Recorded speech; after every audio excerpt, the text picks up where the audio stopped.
Olá, Porto Velho, querida e amada capital simpatia. Olá, você de todo o grande estado de Rondônia, que me dá o privilégio da sua audiência. Eu sou Benito, esse é o nosso conteúdo Amazônia e estamos juntos com você aqui mais um dia para encurtar distâncias, para levar até a sua casa informações que são agregadoras de valor. E para que tudo seja melhor, a primeira coisa é evocar aqui e aí sobre todos nós as bênçãos e a presença de Deus, que o grande arquiteto do universo sempre nos dê mais justiça, paz, perfeição, luz, força e beleza em tudo que fazemos. Afinal, com quem Deus anda, nunca anda só e sempre anda bem.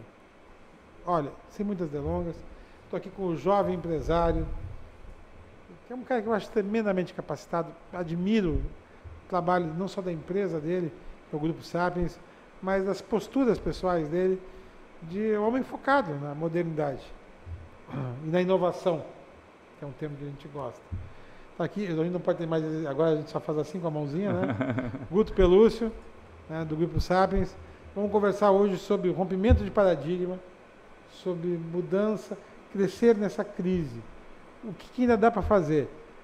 O que a gente pode fazer para ser melhor e ser diferente? Quais são as ideias? E como você está vendo, enquanto empresário, que da noite para o dia seu mundo caiu.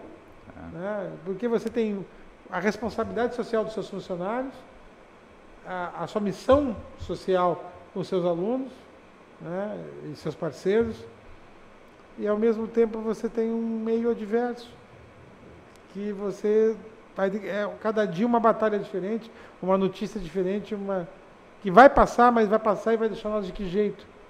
Nunca mais será a mesma coisa. Bom, seja bem-vindo, tá tudo bem com você? Tudo bem comigo, graças a Deus. É um prazer estar aqui de novo. Agradeço aí as palavras, né? A gente realmente está cansado aí depois de alguns dias de bastante adversidade. Eu acho que todo dia para um empreendedor em épocas como essa são dias diferentes. Então, são dias que a gente tem aprendido bastante. Eu acho que isso é a maior alegria que nos dá, são os aprendizados dos dias. Eu acho que das adversidades que a gente consegue crescer. Então, esses dias têm sido bem intensos, né? Alguns mais tensos do que os outros, mas acho que de maneira geral nós estamos conseguindo passar por essa turbulência aí que o mundo todo está passando. Perfeito. Tá aí, saúde, o nosso entrevistado. Guto, prazer tê-lo aqui mais uma vez, falando sobre educação, sobre como fica o sistema educacional em meio a essa crise, né? Eu gostaria, viu, Benito, de fazer aqui um chamamento à nossa população, específica para os nossos profissionais de saúde, que a Prefeitura de Porto Velho abriu um edital de chamamento para 270 vagas para atendimento nos distritos, principalmente, aqui em Porto Velho também, mas a todos vocês que são profissionais de saúde e que possam, nesse momento, trabalhar, né, com disponibilidade de atendimento ao distrito. As vagas estão abertas, entre no site da Prefeitura e veja lá o que está previsto o edital. Agradeço a oportunidade de estarmos mais uma vez juntos. Não esqueça de curtir e compartilhar nosso Facebook e nosso Instagram e também se inscreva no nosso canal do YouTube. Bom, vou chamar a vinheta e a gente vai começar a conversar. Como é que é o nome da sua esposa? Gabriela. Tá grávida de 2 meninão? Um casal, menino e menina. Oh, que sorte, cara. Se ela quiser dar uma parada legal depois disso, ela já consegue. Já vamos continuar em quarentena depois Quarentena, literalmente. Fica na boa, tá? Parabéns. Obrigado. Tá, quando é o nascimento das crianças? Para maio, meados de maio aí. Eita. Ainda bem que aqui em Rondônia maio ainda vai estar tranquilo. Vai, se Deus quiser vai estar Aqui vai demorar para acelerar. E aí vem o nosso verão amazônico, aí vai ser... Agora, lá para o sul, eu não quero nem estar perto. Bom, vamos para frente. Vamos para a vinheta e vamos começar o nosso programa. Vamos lá, Eudes.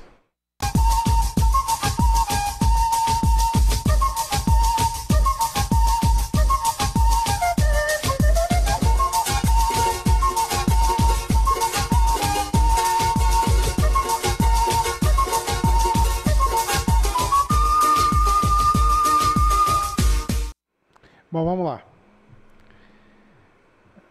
Guto Pelúcio. Augusto Pelúcio. É Guto, que me foi apresentado como Guto, é duro, né? Cara, eu tenho feito esses comentários en passant em alguns dos meus programas aqui, mas hoje eu vou pegar mais na raiz da situação contigo. Mudou a relação trabalho empregado-empregador. O governo ficou fazendo reforma trabalhista todo esse tempo e ela não vai dar em nada. Nada. Porque ela acaba mais aberta do que ele fez e, ao mesmo tempo, tipo assim, foi um castigo generalizado. Por quê? O patrão realmente acaba desobrigado de uma série de funções, mas um castigo para o governo, na verdade. Porque realmente, como é que ele vai manter um monte de empregados se ele não está com as portas fechadas, em alguns casos? Ou está com a capacidade diminuída? Né? Vou dar uma empresa de lanche que atendia não sei quantas pessoas por dia, agora só um delivery. Então ele não precisa mais de 50 empregados, ele precisa de 5, 8. Né? Deixa eu concluir. Aí, ao mesmo tempo, o governo agora se obriga a pagar esse pessoal até ele se reinserir no mercado. Aí o que precisa? Vai precisar de cursos de formação de novo. E esses cursos só vão poder ser dados quase tudo online. E aí vai ter que ter acessibilidade, olha só que castigo para o governo. Aí vai ter que ser quase tudo online, ele vai ter que ter acessibilidade garantida para essas pessoas. Vai ter que ter inclusão social. A internet vai ter que chegar para todo mundo. Não vai ter como correr. Ao mesmo tempo, aí você tem os alunos. Tá? A relação do trabalho está uma bagunça. E o que é melhor? O Ministério do Trabalho, que não existe, antes ele regulamentava, ele ficava no meio ali dos dois. Agora não tem. Agora o cara vai discutir direto no juiz ou vai discutir com o patrão.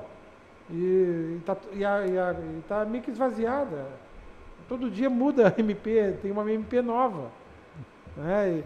E só está sobrando para o governo, e vai sobrar mesmo. Porque o governo não é ele que abocanha os impostos, ele que agora que aguente os filhos que criou. Infelizmente é assim. E isso vai mudar a relação, vai levar um tempo até uma nova adaptação. Então, isso é um paradigma que rompeu. Na área educacional, eu sou do tempo da escola presencial, fiz faculdade 100% presencial. A Thaís também. Só que vai chegar uma hora agora que não tem mais como, nem medicina ser 100% presencial. Não tem mais como. Depende do tempo que durar esse coronavírus, mas já alertou que, olha, assim como veio esse, pode vir outro. Pode vir aí veio o coronavírus agora, pode vir, Deus me livre, como é que era aquele vírus terrível lá da África? Ebola? O Ebola Júnior pode vir. Né? Ninguém sabe mais. Já veio a gripe do porco, a gripe do frango, e agora veio a gripe do morcego. Pô, acabou com os caras. Né? Foi piorando de bicho um por outro. O frango ainda a gente come, porco nem todo mundo, agora morcego só a China mesmo. Né? Então, vai piorando. Então a gente vai ter que começar a criar o quê? Um cordão de retenção da coisa. Então a educação vai ter que ser remontada.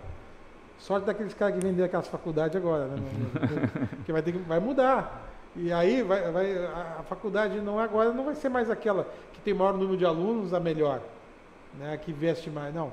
Ela tem que ter a capacidade de formar alunos de uma qualidade ótima, porque ela vai ter que pescar também no mercado, de alguma forma, atrair os melhores para ela criar como é em Oxford, como é em Cambridge, como é nas grandes universidades, tanto nos Estados Unidos como da América.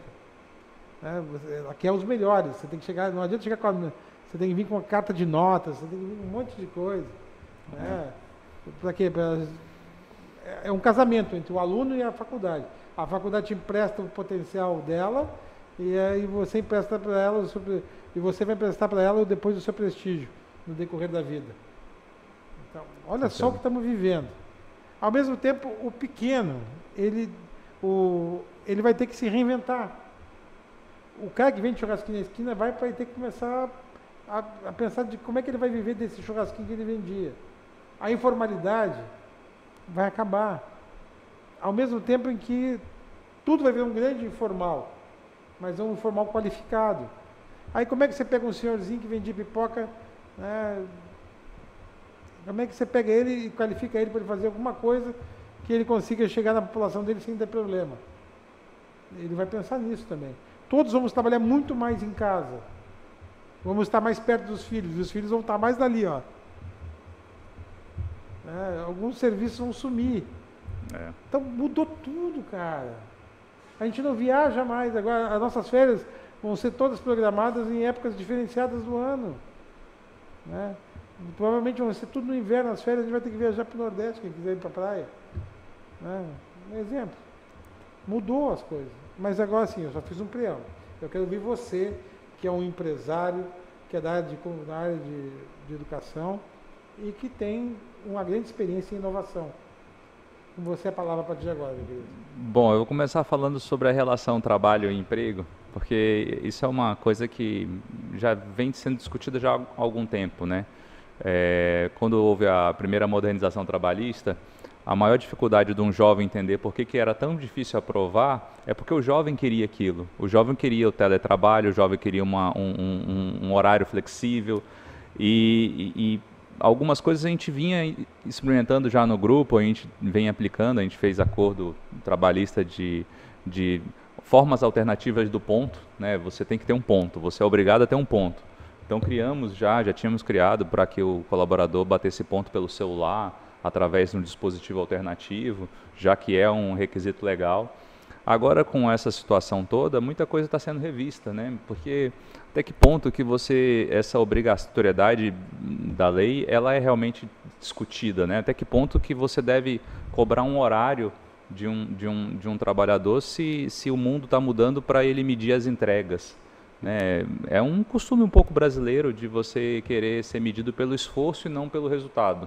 Então, acho que a lógica da relação do trabalho, ela começa mudando vários aspectos que são a formalização, a maneira que isso é feito, o teletrabalho, o home office, as pessoas se acomodando com isso, né? Dentro do grupo nós temos trabalhos de programadores que estão preferindo muito mais o home office, estão produzindo muito mais em casa, sem ter o horário do cafezinho, sem ter um intervalo e está perto da família, está conseguindo ter ótimas entregas. Então, será que depois disso tudo essa pessoa vai querer voltar para o ambiente de trabalho? Do ponto de vista das empresas que estavam já às vezes sem espaço físico para crescer, com uma flexibilização maior do home office, talvez essas empresas não precisem construir mais prédio ou alugar mais espaços, elas podem expandir virtualmente e isso poderá colocar o recurso, em vez de colocar o recurso em construção, colocar recurso em gente. Então, são maneiras diferentes de você enxergar essa relação de trabalho. Eu acho que eu nasci bem mais recente, eu sempre vi muito mais o colaborador como alguém que colabora com o resultado e vários deles eu tenho já orgulho de chamar de parceiro, de sócio. Eu acho que a relação está mudando, ela está indo para um nível diferente de lados opostos para perceber o mesmo lado. A relação que a gente tem com os nossos professores é uma relação muito transparente e aberta de tentar construir, diante desse turbilhão de coisas, um melhor produto, uma melhor entrega. E quando a gente começa a falar de educação, e aí já entrando no assunto educacional, eu gosto sempre de começar lá na base, lá na primeira infância, lá na educação infantil, lá na creche. Existem inúmeros estudos que estão comprovados do desenvolvimento cognitivo do ser humano, da pessoa, quando ela tem uma educação infantil, né? Eu acho que a desigualdade brasileira começa no seguinte ponto: algumas crianças têm acesso à creche, outras não. Algumas elas são estimuladas ainda quando bebê, outras não. Então nós temos um momento ímpar das famílias participarem do processo educacional cognitivo dos seus próprios filhos. Se essas famílias elas participarem e tiverem responsabilidade com os seus filhos, elas vão estar não só deixando eles nesse momento na frente da televisão, do Netflix, do YouTube, mas elas vão estar participando de um processo de crescimento do seu melhor bem, né, do que deixar ele ali, né, naquele espaço. Então, é um momento ímpar de estar numa quarentena, estar em casa e estar podendo participar de um momento único do desenvolvimento de uma criança. Por outro lado, nós temos uma nova geração que vai crescer talvez com um distanciamento social. O brasileiro que é tão contagiante, que ele dá abraço, que ele tem essa sociabilização única de afeto, de carisma, esse lado humano que o brasileiro tem, talvez a gente vai ter uma diferença nos próximos relacionamentos. E aí é difícil falar sobre aula remota, sobre ensino à distância, quando a gente fala dessa primeira infância e das séries iniciais do ensino fundamental, onde a sociabilização, o convívio é parte fundamental para que haja o desenvolvimento da criança, do ser humano. Ainda mais em épocas que não se entrega mais nada sozinho. Você pode estar em home office, mas para você conseguir fazer uma entrega, você precisa conviver, falar com as pessoas, dialogar, relacionar. O trabalho em equipe nunca foi tão necessário. A gente observa no meio desse caos como que está sendo difícil a gente perceber uma sintonia, um alinhamento entre governos, governo federal, estadual, municipal, secretário A, secretário B. Às vezes dentro do mesmo governo a falta de diálogo, de comunicação, de alinhamento. O trabalho em equipe, mais do que nunca, mostra como que ele precisa ser alinhado. E é claro que quando a gente observa do momento desse, da tecnologia entrar de maneira abrupta na nossa casa, a gente tem que aproveitar. A gente nunca conseguiu parar nosso time para fazer uma capacitação mais profunda. Hoje nós temos nossos professores de educação infantil e séries iniciais praticamente com muito tempo ocioso. O que a gente está fazendo? Capacitando. Nós temos um trainer que mora no Maranhão, que ele é homologado pela Apple. A gente trabalha atividades de criatividade, de programação da Apple com esse parceiro. Ele está conseguindo desenvolver dentro das nossas escolas uma capacitação online, que a gente sempre tentou fazer. A gente tem um contrato com ele há 1 ano e meio, mas a gente só conseguia fazer as capacitações presencialmente. Agora as capacitações estão acontecendo de maneira online, então assim, isso é muito bom. Por um outro lado, eu fico preocupado com esse nível, principalmente ainda falando de séries iniciais. Eu acho que as escolinhas pequenas vão ser as primeiras a sentir. Nós já temos uma baixa capacitação nessas séries, uma baixa qualidade técnica, e com essa crise a gente percebe que algumas escolinhas poderão sumir, poderão ter queda na quantidade de aluno. No retorno das aulas, talvez o seu filho não tenha aquela professorinha que ele tanto gostava lá trabalhando. Então, nesse aspecto inicial, eu posso fazer um panorama desse. Avançando nas séries aí, nos adolescentes, no ensino médio, na faculdade, é um mundo novo que é difícil até a gente fazer uma avaliação única. Porque eu tenho visto algumas aulas dos nossos professores de história. Fantástica. O professor tem uma habilidade de comunicação, uma qualidade de falar com a TV, tem 50 fantasias. Cada aula do professor é uma fantasia diferente, usa televisão, recurso, slide, vídeo, aula. O aluno pode assistir 2, 3 vezes e voltar. Eu acho que esse aluno, com essas aulas remotas, com certeza ele vai ter uma proficiência, um aprendizado, talvez até superior do que ele estava tendo ali. Ninguém tem a mesma janela de atenção, então às vezes um aluno ele tem maior nível de aprendizado pela manhã, outro pela tarde, outro pela noite. Dependendo da maneira que ele assistir o vídeo, rever a aula, ele vai conseguir ter um aprendizado maior. Já nós temos algumas disciplinas, vamos pensar a química. Tem algumas matérias que o laboratório é fundamental. Então, essa reposição, toda essa mudança que vai acontecer no aspecto educacional, ainda falando de educação básica, deverá analisar muito mais essa reposição por área, por conteúdo, por matéria. Mesma coisa acontece no ensino superior, né? As instituições estão trabalhando muito para reorganizar conteúdo, puxar conteúdo teórico para frente e jogar conteúdo prático para depois, sempre visando a segurança dos alunos. Os cursos da área da saúde, a gente passou os últimos dias tentando muito que eles voltassem à atividade, né? E aí existe essa dificuldade desse diálogo com os governos, de que você quer, nesse momento, colocar os alunos em prática, ajudar, às vezes, numa telemedicina, e você tem, às vezes, algumas coisas que proibiam. Então, depois desse cenário todo, eu acredito que vai ser um mundo novo em todos os sentidos, e uma economia nova. Imagina as pessoas que descobriram a tecnologia, imagina as instituições nacionais que uma vez por mês tinham que se reunir em Brasília e começaram a perceber que não precisam mais se reunir todo mês em Brasília e gastar uma passagem, uma hospedagem e todo um custo de uma reunião. Talvez essa reunião pode ser bimestral ou trimestral. Um acordo de acionista que antes exigia uma presença física, hoje foi liberado. Algumas coisas que antigamente precisava de um selo, de um carimbo, de um registro, de um cartório, e os cartórios estão todos fechados, e agora não precisa mais ter assinatura, porque você precisa fazer as coisas funcionar. Será que depois vão ter que voltar a exigir carimbo, cartório? E se não tem essa parte da economia, como que vai ficar a arrecadação de cartório, Tribunal de Justiça, tudo isso? Então é um mundo novo que, de fato, a gente vai começar a perceber, não só na relação do trabalho, mas na maneira que você aprende, na maneira que você pode se desenvolver, na maneira como você faz negócios. É um mundo novo. Diante desse cenário todo, eu ainda fico preocupado com o pipoqueiro lá da minha escola, que já está 3 semanas sem poder trabalhar. 2 meses antes ainda dessa crise, eu estava falando com ele das vantagens dele abrir a MEI dele, e ele não sabia as vantagens. Eu falei, cara, é muito fácil, Mas expliquei. ele tem aberto, agora ele vai receber não, ele não abriu. Ele entra no final da fila, então é um período bem difícil. Eu te entendo. Agora, por isso que o renda mínima voltou com tudo no Brasil. Agora, que era um projeto até do Suplicy, cara. Ele falava e ninguém ouviu, cara. Agora estamos tendo que discutir primeiro para 3 meses, mas eu acho que...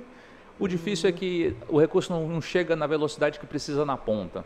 O Paz de Barros, que foi um dos idealizadores, estrategista do governo Lula, sempre falei dele, que idealizou, acabou com aquela ideia do Fome Zero do governo Lula e criou o Bolsa Família.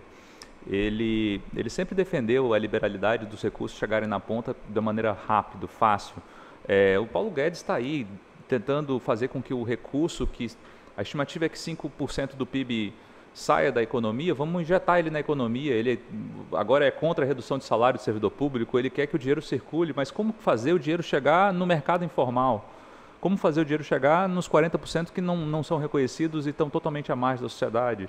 A ordem de pagamento dessa renda mínima vai chegar primeiro, né, quem tem um cadastro único, quem já tem a Bolsa Família, depois vai chegar em MEI, depois vai chegar nos pagadores individuais de INSS e depois nos informais. Como? Através de que declaração? Então, como que você vai fazer com o vendedor de espetinho? Como que você vai fazer com que o camelô faça isso? Isso é muito difícil, sabe? Eu acho que assim, algumas pessoas vivem algumas bolhas e não conhecem a realidade de Brasils que existe dentro do Brasil. Então a gente não sabe exatamente o tamanho dessa segunda onda, dessa terceira onda que a gente vai vivenciar, mas a certeza que se a gente continuar com esse povo brasileiro aí solidário, eu acho que a gente vai passar pelo menos de uma maneira melhor. Eu acho que nós vamos crescer depois dessa crise, cara. Eu estou começando a achar que vamos emergir uma nação melhor. Independente da relação com o presidente da República, que eu detesto, mas assim, eu acho que muita coisa está acontecendo, politicamente falando. Por exemplo, hoje o Lula e o Dória colocaram elogios, tá entendendo? Então, assim... A gente está vendo o Dória confiscando o produto na porta de empresa, então é um mundo diferente. Porque ele se sentiu governador de um estado que tem pessoas que ele não quer ver morrer. Eu acho que foi um grande momento.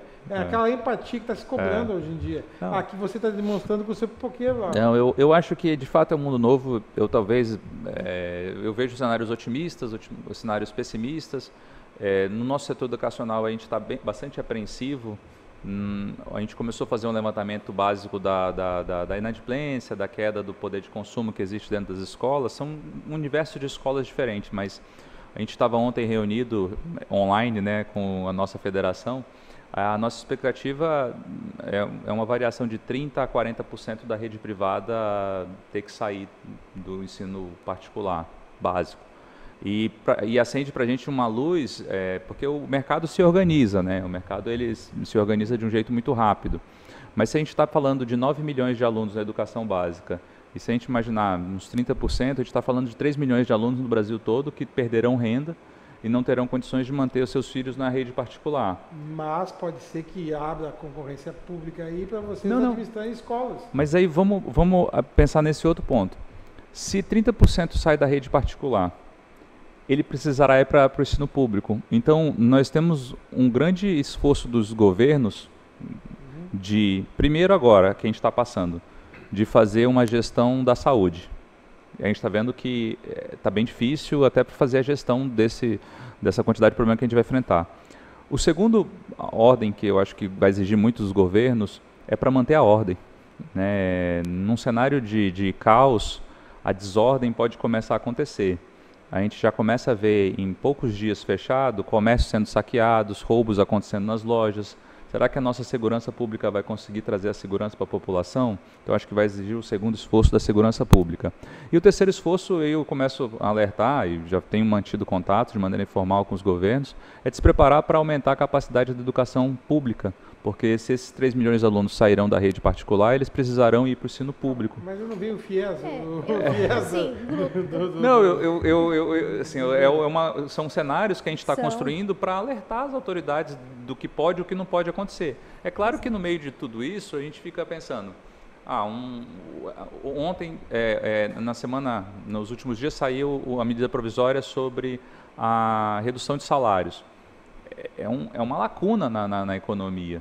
Tudo isso que a gente está falando é dinheiro que deixa de circular.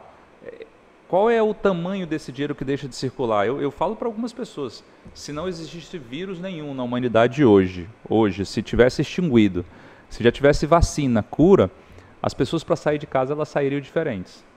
As pessoas sairiam de casa com um perfil de consumo diferente. No momento que você vai para um shopping... O consumismo caiu muito. Você vai fazer o quê? Você acabou de passar por uma crise que será que vai vir de novo? Será que vai vir outro vírus? Então, vai mudar o perfil de consumo, hábitos, o mercado vai se reorganizar e a gente não sabe o impacto disso econômico, como é que ele vai acontecer. Eu acredito que as medidas até keynesianas que todos os governos estão fazendo, ela é o caminho. O difícil é você conseguir fazer a gestão desse recurso chegar onde mais precisa. Isso é o ponto que mais se preocupa. Mas eu acho que é um mundo novo, é uma nova economia. Acredito assim, o pessoal compara muito a crise que nós estamos passando, né, e vamos passar, com a Segunda Guerra Mundial. Só que antigamente, para você entrar em guerra, você tinha um preparo, né? Falar assim, a gente vai entrar em guerra. Todo um planejamento semana que vem a gente vai entrar em guerra. As pessoas vão se preparando e entra quem quer, uns continuam. Então, a gente está vivendo uma guerra onde toda a população está em guerra e ninguém avisou para elas. E ninguém estava preparado para isso e ninguém estava preparado para ficar em casa assistindo 20 milhões de notícias negativas todos os dias. Então, eu prefiro pensar no que vai vir depois e eu estou muito otimista com esse novo mercado que vai acontecer. Eu prefiro acreditar nisso do que fazer os cenários negativos que todo mundo tem colocado. Então, eu também estou começando, a partir de hoje, a ter uma nova visão. Eu nem vou chamar o intervalo comercial, eu vou emendar porque só falta 3 minutos. Vou deixar a Thaís falar, mas deixa eu só te falar. Eu acho que vai acontecer, usando essa tua lógica aí, que o governo vai acabar comprando na iniciativa privada as vagas para os alunos estudarem nessas escolas. Vão ser alunos bolsistas que, de alguma forma, o Estado vai receber depois. Nem que seja por imposto, mas de alguma forma, ou a pessoa vai pagar de alguma forma, porque tem o renda mínima, sei lá, alguma coisa assim. Mas se preparem, tá entendendo? Para quem sabe, assim como está acontecendo agora na saúde, que praticamente acabou a saúde privada no Brasil, né? Agora tudo é SUS, porque o SUS foi lá e comprou as vagas de todo mundo. Eu acho que pode acontecer, pode. Existe uma dificuldade nesse processo todo, por exemplo, a gente tem o FIES, as coisas no ensino superior. E tem uma maneira muito fácil de você fazer a mensuração de quem entra e quem sai. Você tem um Enem, que aliás já está com a data marcada. Então, já estão pedindo adiamento? Tem gente pedindo adiamento, e aí é mais um ponto, né? Tem a data marcada, tem período de inscrição. Mais uma vez a gente tem aí uma rede particular que continua online, preparando, estimulando seus alunos, e uma rede pública que agora que começa a se organizar para entregar alguma coisa. Então, assim, a nossa desigualdade começa na maneira que a gente entrega a educação. Mas aí a dificuldade de como você fazer a seleção na educação básica, né? Você não tem um Enem para selecionar quem que vai receber, quem que merece. Mas no superior você tem dados, então é um novo desafio mesmo. Não mas eu acho que vocês, empresários da área de educação, têm que se preparar para absorver o público. Porque o público vai absorver vocês. Como aconteceu agora na saúde. Acho que os caras do hospital estão tão tristes. O governo foi lá e comprou as vagas. Porque o Estado teve que assumir essa paternidade do povo. Entendeu? E aí vai mudar. E aí talvez aumente já paga um monte de imposto mesmo. O Estado vai ter que arranjar um jeito de se equilibrar, mas é problema do Estado. Vai ter que se reinventar. Exato. Agora, o povo não pode sofrer, porque é o povo que faz o Estado. Certeza. Tá, aí você tem 1 minuto para comentar o que quiser, mas é só 1 minuto também. Eu assim, gostaria de fazer algumas ponderações. Eu vejo que nós nunca estivemos preparados com nenhum plano e nenhum estudo sobre crise, né? E eu acho que esse é um divisor de águas que a gente precisa realmente se repensar para o futuro próximo.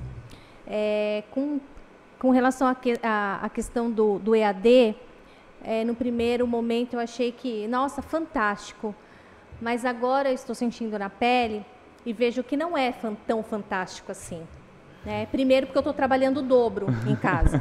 Segundo, que o EAD ele requer 2 pontos que os alunos não foram preparados para isso: organização, planejamento. EAD você estuda mais do que presencial. Terceiro ponto, porque a gente tem uma educação pública já complicada, mas por que não fazer, então, as aulas, ao invés de passar o dia inteiro jornal ou novela repetida, fazer horários onde se faça em EAD o ensino para essas crianças que estão em casa. Israel está fazendo, né, isso. Então, Israel, inclusive, o ministro, o presidente do Estado de Israel, não é o Bibi, é o presidente, ele no final de semana lendo histórias infantis para as crianças, em rede nacional. Então, por que não usar bons exemplos e começar, então, a ensinar... Na Espanha, das 8 às 10 é para as crianças, as crianças estão tendo aula. Até 9 anos de idade, das 10 ao meio-dia outra, aí os outros depois da programação normal. Não, imagina, os caras estão dando aula. Gerenciando crise. Tá, deu aí, Thaís? Deu, não dá para comentar mais nada. 30 segundos para você se despedir, semana de... Muito mais para agradecer esse bate-papo de sempre, essa correria e uma boa Semana Santa para todo mundo aí. Acho que estar em família, estar próximo é o melhor que a gente pode ter nesses dias, né, tão complicados. Acho que a família é o refúgio de cada um, então uma feliz Páscoa para vocês. E por hoje é só, pessoal. Que o grande arquiteto do universo continue descobrindo a todos com sua luz, sua vida, seu amor. E eu te encontro aqui com certeza num próximo programa. Foi um privilégio ter estado com vocês. Até lá.